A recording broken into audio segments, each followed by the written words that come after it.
అందరికీ నేను తాడిపత్రిలో దిగేశానన్నమాట. ట్రైన్ దిగేసి అనంతపూర్ బస్సు ఎక్కేసి 7-7:30 ఇంటికి వచ్చేసానన్నమాట.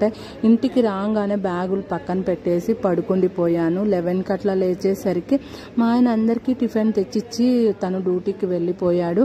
అంతేకాదండి, కాంపౌండ్లోకి వెళ్ళేసరికి నా వెలంగిని ట్రిప్పు హ్యాపీనెస్ అంతా ఒక్కసారిగా నీరు కారిపోయింది. అదేమంటే కాంపౌండ్లో ఉన్న పాతలను చూసి మనం ఎక్కడ ఎన్ని చోట్ల తిరిగి వచ్చినా చివరికి మాత్రము పాత్రలు కడగాల్సిందే అని మనసులో అనుకున్నాను. అనేసి తర్వాత మా ఆయన వచ్చి మటన్ తెమ్మంటావా చికెన్ తెమ్మంటావా అని అడిగినారు.